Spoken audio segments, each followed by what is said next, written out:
Définition d'infraction. Maintenant, on va commencer à rentrer un petit peu plus dans le cœur du dispositif.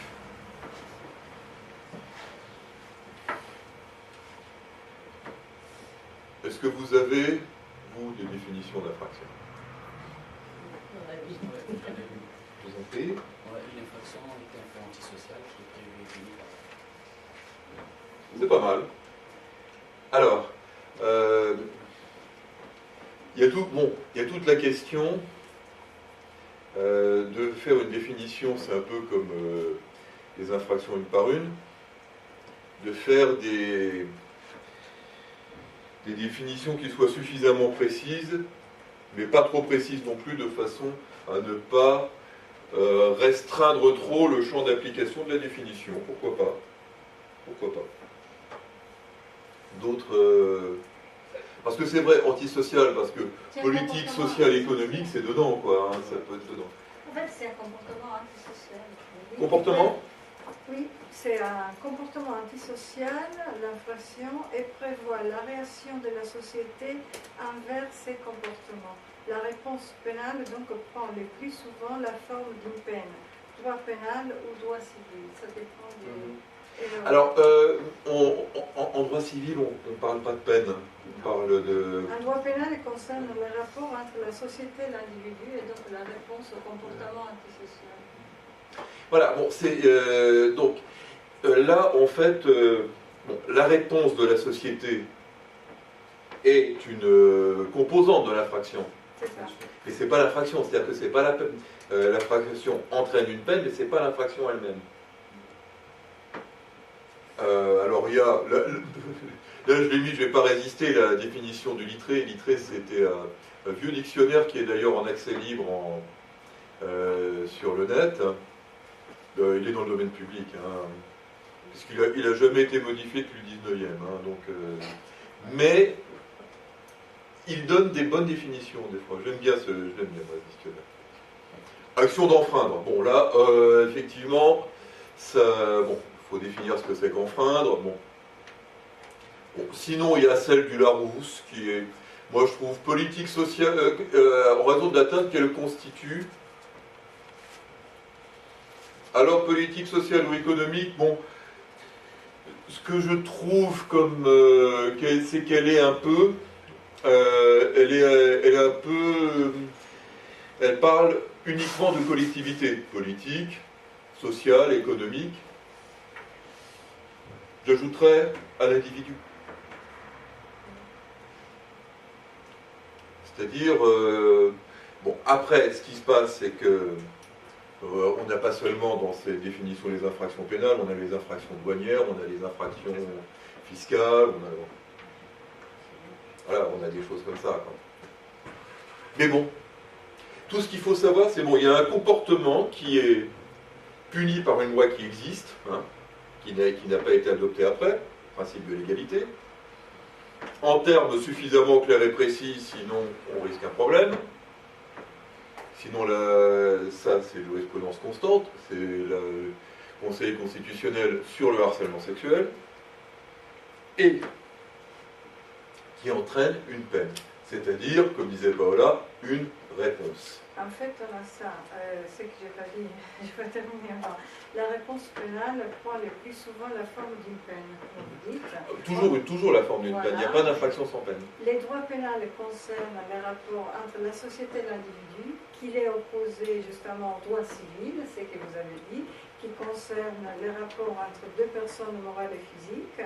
Les droits pénals s'articulent avec les règles des procédures pénales qui fixent les cadres juridiques qui doivent respecter l'enquête, la poursuite, les jugements et l'exécution de la peine visant une personne soupçonnée et les cas échéants condamnés par la commission d'une infraction.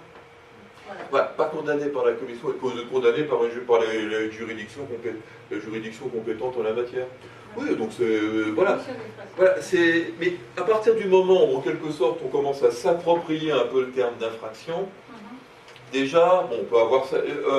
Il n'y a pas de définition. En tout cas, les textes ne prévoient pas la définition de l'infraction. Le premier article du Code pénal, l'article 111.1, Vous le verrez après. Mais surtout, une infraction, si vous voulez, c'est un peu comme un puzzle. C'est-à-dire qu'il faut regrouper les pièces. Et basiquement, il y a 3 éléments. 3 éléments dans une infraction. Bon, ça y est, je l'ai mis, c'est bon, je vais discuter un peu. Voilà. Le premier, c'est l'élément légal. Principe de légalité, il faut un texte. La loi pour un crime ou un délit, on y reviendra. Un décret, ou tout ce qui est du pouvoir réglementaire pour une contravention. Bon, après, il y a 5 classes de contravention, mais là, si ça vous intéresse, on y reviendra, mais à l'occasion. Sinon, on y reviendra dans une autre séance. Mais bon, on n'avance pas mal. Bon, il y a l'élément matériel. Voilà.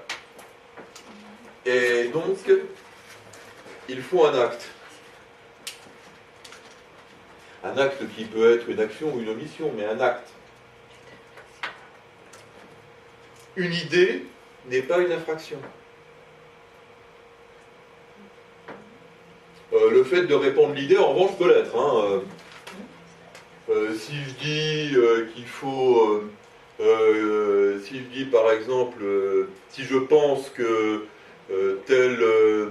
par exemple, que l'Holocauste était justifié, si je me borne à le penser, ça ne veut rien dire.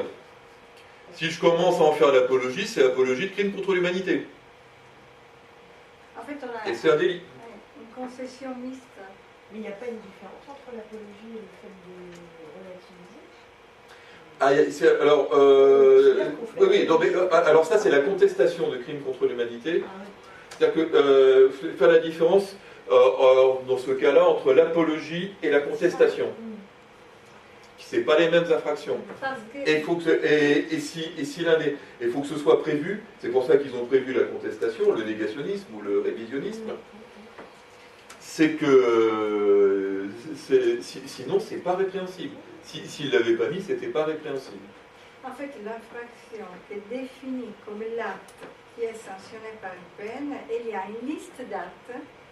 C'est impossible à dresser. Par exemple, les actes comme les suicides, les blasphèmes, l'hérésie, la sorcellerie, l'avortement, l'homosexualité, qui étaient incriminés dans la plupart d'ordre juridique au Moyen-Âge, ne le sont plus actuellement. Par contre, inversement, il y a des incriminations nouvelles qui sont apparues liées à l'industrialisation et qui sont la sécurité routière, par exemple, les droits du travail, l'omission des secours, sur la solidarité humaine, ou abus de faiblesse, voilà, c'est ça.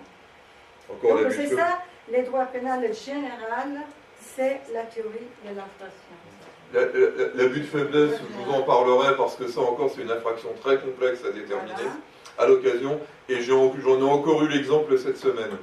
Un dossier, qui est un dossier à la base anodin, mais qui a pris une tournure totalement ubuesque. Ça s'est terminé par l'arlax parce que plus personne n'y retrouvait ses petits. Voilà. Alors, donc, nous avons l'élément... oui, Audrey ? Je voulais juste savoir qui décide de crime contre l'humanité. Qui décide de qui peut être accusé de crime contre l'humanité. C'est que ça se Les voit, auteurs. non? Ça se voit. Les auteurs. Le crime contre l'humanité. Le crime contre l'humanité, il est défini. Oui. Après, tout auteur de crime contre l'humanité comme d'une autre infraction. Mais c'est pas n'importe quel crime, je veux dire. Ah, si. Si. Si, alors, sauf il y a des juridictions spéciales. Hein. Il y a la Cour de la Haye pour... il y a sans doute la Cour pénale internationale. Il y a la Cour de la Haye pour la Bosnie. Je crois qu'il y a la Cour d'Arusha pour le Rwanda. Mais hormis cela, il y a eu des poursuites crimes contre l'humanité en France. Klaus Barbie, Paul Touvier et Papon pour complicité. Et y a-t-il des... Enfin, je sais pas si... N'hésite pas. des crimes contre l'humanité, en fait, est-ce que si, par exemple, d'un point de vue d'un pays, il y a crime contre l'humanité, et d'un point de vue d'un autre pays, c'est pas vrai, entre guillemets. C'est pour ça que Ça, c'est l'ordre juridique et pénal de l'autre pays. Hein. Ah, par exemple, il n'y aurait pas ici, s'il devait y avoir une garde à vue. Quoi? Pour génocide. Pour crime, enfin, c'est un exemple parce que c'est. Bon, là, c'est un peu un sujet très délicat. Donc, non, mais ce que je veux dire, en prenant pas cet exemple-là, mais disons que ce soit situé dans un même géographiquement. Parce qu'il y a eu, il faut se méfier de ce qui s'appelle. Parce que là, bon, je n'avais pas prévu d'aborder la compétence plus que ça, mais il faut se méfier des règles de compétence universelles. C'est Bruxelles, je crois, qui a ces règles de compétences universelles qui s'appliquent même pour les non-ressortissants de leur ordre pénal. Et bon, souvent, ça. Voilà, donc après, outre que le fait. Oui, dis-moi. En fait, c'était plus. Enfin, je ne pas plus loin, c'était juste pour dire si dans le pays n'est pas compétent pour juger de ça. Oui, ah bah non, toute façon. Là, je crois qu'ils ont jugé quelqu'un du Rwanda aussi. Ils ont jugé des Rwandais aussi en France, hein, oui, récemment. Alors là, sur la compétence universelle en matière de crimes contre l'humanité, là, bon, faudrait que je regarde. Je suis pas totalement expert là-dessus, donc simplement, faut vérifier des choses. J'ai pas la chose en tête. Hein, c'est dans le code pénal des crimes contre l'humanité, etc. C'est quoi Comment tu t'appelles déjà? Sarah. Sarah, oui. C'est quoi un dol? L'élément intentionnel, c'est comme ça qu'on l'appelle. Dol, c'est un terme juridique. Ah, donc c'est un élément intentionnel. Voilà. En fait, c'est l'article 121.3 du Code pénal qui dit « Il n'est point de crime ou délit ». Alors il n'est point de crime ou délit sans l'intention de le commettre.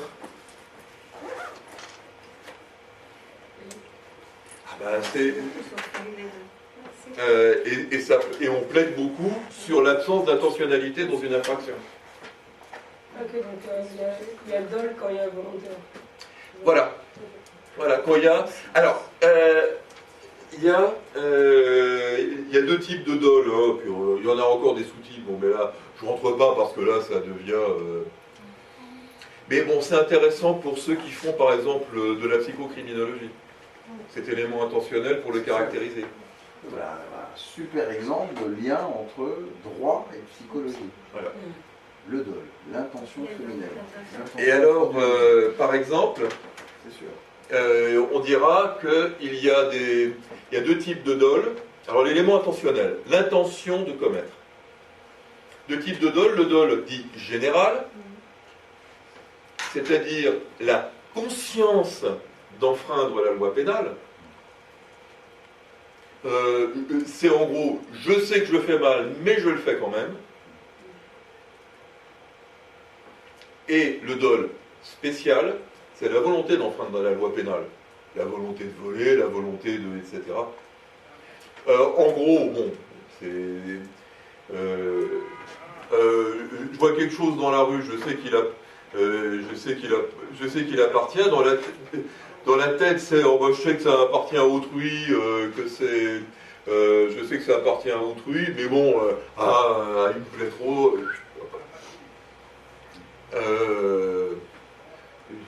Le dol spécial, c'est je veux le voler. Je veux me venger. Ça, c'est le vol n'est pas une vengeance, mais voilà. Dans la suite logique. Je veux. Voilà. Je vais tout dégrader. Voilà. Et encore une fois, voilà. Et là, ça plaide, hein. Ça plaide sur l'absence d'intentionnalité. Hein. Par exemple, quelqu'un qui prend, bon, on prend toujours le vol, on prend quelqu'un qui croit que la chose était abandonnée. Il n'y a plus d'intentionnalité. Parce qu'en France, l'État réserve les monopoles sur les droits pénals. Ah bah oui, il vaut mieux quand même, hein, si nous... Prohibition de la vengeance privée et les monopoles de la violence légitime. Oui, mais en l'occurrence, heureusement que le droit pénal est de la compétence de la puissance publique. Privatiser le droit pénal, et là on est dans une dictature directe. Hein. C'est terrifiant, quoi. Hein. Dans une dictature dont je vois du plus fort. En Oui, voilà. Bon, c'est dans tel pays où c'est les milices privées qui s'arrogent le droit, enfin, etc. Quoi. Alors, quelles sont dans ces cas-là les circonstances atténuantes, excusantes, Il n'y a pas de circonstances atténuantes. dérogations, qui font Dérogation. qu'effectivement il n'y ait pas d'intention? Qu'est-ce qu'on va pouvoir en fait avancer comme argument pour dire je ne savais pas? Non, vraiment, je ne. Alors bon, je ne voulais pas. Ouais, il y a des excuses, mais Je voulais rien, moi. par exemple, Alors, pour les circonstances atténuantes, en fait, ça n'existe plus depuis le code pénal, le nouveau code pénal qui est rentré en vigueur, pardon, le 1er janvier 1994. Avant, dans le code pénal précédent, qui est quand même, je crois qu'il date du 19e siècle, Second Empire, hein, 1863, c'est missionnaire sûrement, ou même avant. Hein. Il prévoyait une peine minimale et une peine maximale. Et les circonstances atténuantes étaient là pour éventuellement diminuer, prononcer une peine en dessous de la peine minimale. Là, il n'y a plus de circonstances atténuantes puisqu'il n'y a plus de peine minimale. La peine doit être adaptée, les peines strictement nécessaires de l'article 8 de la Déclaration des droits de l'homme et du citoyen. Donc, oui. là, c'est lorsque l'élément intentionnel est établi. Non. Ah bah, il faut l'établir. Voilà. Il faut l'établir. Alors moi je suis un avocat, j'ai envie effectivement de défendre mon client, je vais trouver tous les arguments possibles Ah bah oui. pour Et l'absence d'intentionnalité. valider ou faire croire Mais qu'il bon, ne voulait pas. Alors, Par exemple, il ne connaissait pas la loi. Donc où finit la connaissance Ah, de la alors loi? là, sachant que nul La n'est censé... méconnaissance, ça commence avec Alors, la nul n'est censé ignorer la loi, ça c'est Ah, dans le d'accord. code civil, mais ça s'applique partout. Voilà. Nul n'est censé ignorer la loi, ça veut dire quoi en conséquence pratique? Voilà. C'est-à-dire de dire qu'on ne savait pas, C'est pas une excuse. qu'on ne savait pas, on ne peut pas, c'est un argument Voilà. inopérant. Mais- Par exemple, ah oui, t'étais pas là quand j'avais donné l'exemple de celui comme ça qui a fait tant perdu un footballeur qui avait été blessé au point de ne plus pouvoir exercer, qui était dans une équipe nationale d'Afrique et qui avait été taclé à méchant tacle de Lothar Matthaus, pour pas le nommer, qui avait arrêté sa carrière directe. Hein. Et bon, il avait repéré, il habite près de chez moi, il avait repéré des gamins, puis il avait fait un peu de matériel pour les entraîner, puis ensuite les présenter à un club. Sauf que là, le parquet avait tiqué parce que c'était... en fait, il avait un niveau, tout petit niveau, je crois qu'il touchait même rien. Il avait une activité d'agent joueur, il faut une licence. Il n'était absolument pas au courant. Et pour tout dire, quand j'ai été commis d'office, moi non plus. C'est dans le code du sport. Bon, il n'était absolument pas au courant. Bon, ça c'est... Ça s'apprécie au cas par cas. Non, mais absolument pas au courant de la loi, inopérant. D'accord. Il faut prouver Voilà. que Voilà, n'importe qui inopérant. dans tel C'était contexte, pas... dans cette loi spéciale, Ouais, ouais. n'aurait jamais connu Ouais, voilà. ou n'aurait pas connu Bon, cette ça s'est histoire-là. fait, bon, finalement, ça s'est fait... Bon, ça aurait pu s'apprécier, vu qu'il a été footballeur professionnel, partant... D'accord. bon, Donc là, on comprend la spécificité voilà, on comprend la spécificité du droit des choses. spécial, Voilà, de du droit la spécial, du culture droit général, étrangère, voilà. de la Voilà. réglementation Voilà, spécifique. voilà. Donc Ah, il d'accord. faut... Voilà. Mais en tout cas, il faut prouver l'intentionnalité. Il faut Ouais. prouver l'intentionnalité, comme ils disent. Et là, des fois, on peut dire, alors, or, je ne savais pas que c'était réprimé, ça, on l'oublie. Hein. Alors, question. Lorsqu'une personne est radicalisée ou sous l'emprise sectaire, par exemple, que son idéologie est la référence, laquelle référence peut complètement supplanter les règles de droit admises dans la société en l'état. Comment apprécier, parce que c'est plus compliqué, qu'il ne savait pas en fait que c'était contraire à la loi de la société, mais conforme à son idéologie évidemment Alors, qui fait référence. c'est pareil. Alors, Mais après, s'il a été avant, s'il est... Oui, s'il est une il a étape. une connaissance. Voilà. Mais avant. s'il a grandi vraiment Oui, avec s'il cette a grandi idéologie, dans compliqué. un... Très bonne question. Ça, c'est... alors la question, c'est que tout ce qui est phénomène sectaire, tout ce qui est terrorisme, tant que ça reste dans la pensée, j'insiste, hein, Là, la pensée. dans la pensée. Tout phénomène à ce moment-là, ça n'est pas répréhensible. Liberté de conscience, consacrée par tous les textes. Alors ça, on peut penser qu'il faut tuer les infidèles. Mais, La question, non, voilà, c'est... étant par exemple, on ne le dit pas en public, Bien sûr, comme ça, voilà, voilà. on comprend dans le passage. Voilà. Mais maintenant, Mais on maintenant- passage à l'acte. Le type a grandi donc en Syrie, Mhm, il a été radicalisé, il débarque en France donc à 18 ans, mhm, il commet son premier attentat dans la semaine qui suit. mhm. Qu'est-ce qu'on peut dire en droit français sur son intention frauduleuse réelle au regard du droit français? Il avait l'intention de toute façon, il avait l'intention de tuer. Là, de ce côté-là, Est-ce qu'il savait que c'était bien ou c'était mal dans la référence qui est la sienne? Est-ce qu'il savait que ça enfreignait vraiment la réglementation de la loi française dans son idéologie? Mais je pense que la loi française ne regardera pas puisqu'on a nous-mêmes établi ce qui était bien et mal dans notre société à nous. oui, Mais ça va être la référence c'est-à-dire qu'il à faut. laquelle on va apprécier son intention. Là, on parlerait de quelqu'un qui naît actuellement, qui revient dans 18 ans, et puis qui. Oui, qui quelqu'un fait- tout simplement qui n'a pas la connaissance de la loi française déjà, ni même le fait de tuer dans son idéologie. Nous, par exemple, on aurait la légitimité de tuer quelqu'un par légitime défense.